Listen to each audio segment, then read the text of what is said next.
Breaking news! With our last matchup, there was a lot going on behind the scenes, and there's been a lot of buzz around the web that we need to break it down. So without further ado, be sure to hit that like button and join us to stay informed. The quarterback situation in Atlanta has taken an unexpected turn. After the Falcons pulled out a 15-9 win over the Las Vegas Raiders, head coach Raheem Morris was noncommittal about Kirk Cousins as the starting quarterback for this week's game against the New York Giants. When asked about Cousins' status during his post-game press conference, Morris left the door open for change, saying, "We just got back, man. We still have to go through that whole process like we always do. Obviously coming back late last night, getting a big win." But Morris didn't sugarcoat the team's struggles at the quarterback position. There's always going to be those question marks when it comes to the head coach, when it comes to the quarterback, he said.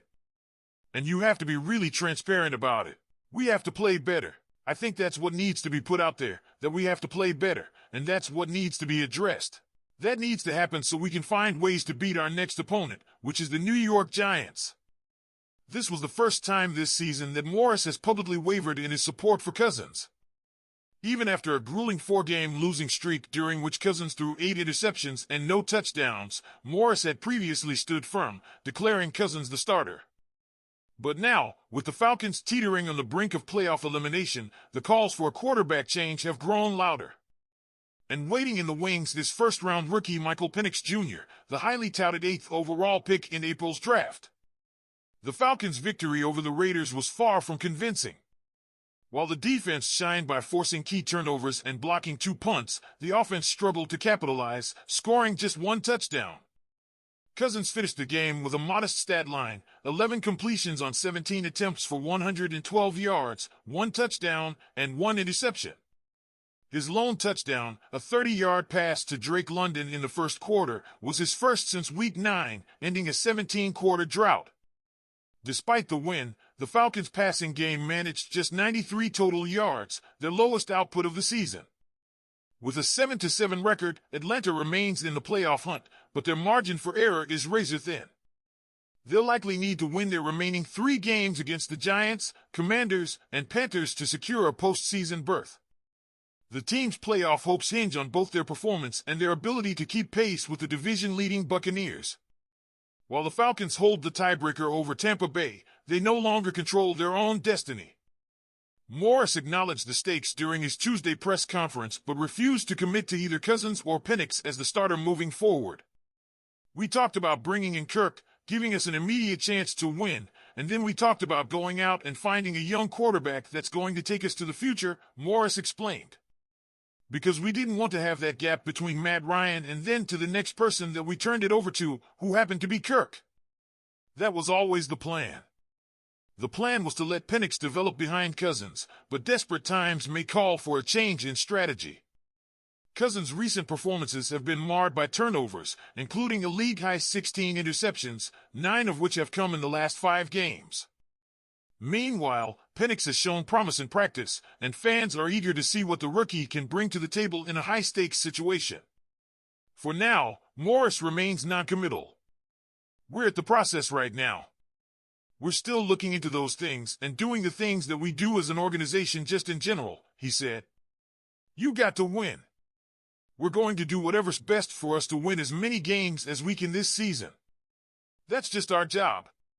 So here's where we stand. Will it be Kirk Cousins leading the charge against the Giants, or will Michael Penix Jr. finally get his shot?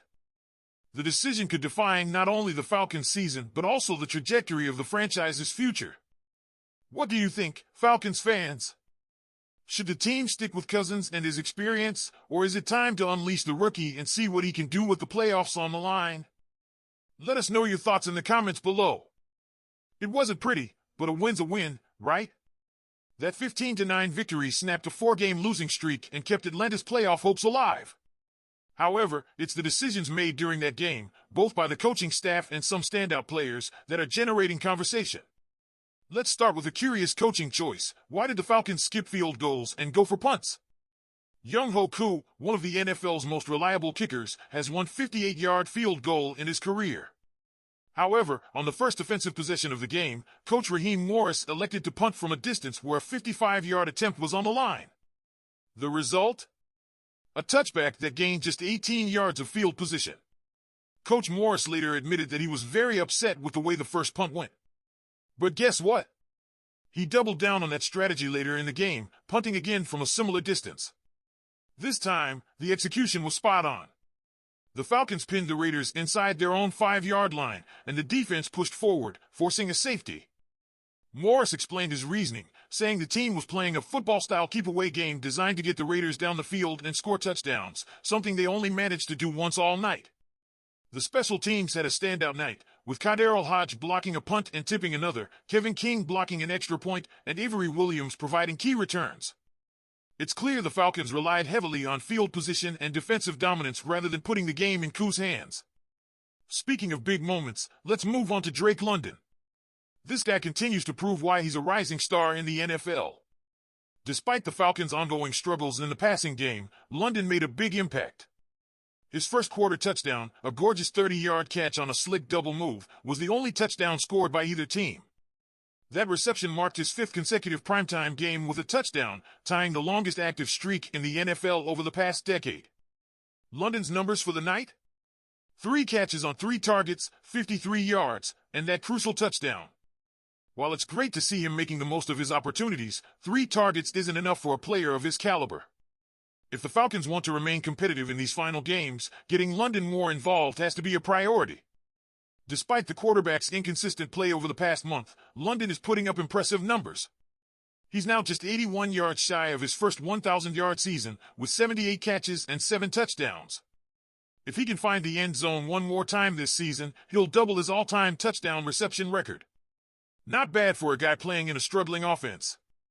Looking ahead, the Falcons are 7-7 and still alive in the NFC South race. Thanks to a tiebreaker over the Buccaneers, Atlanta controls its own destiny.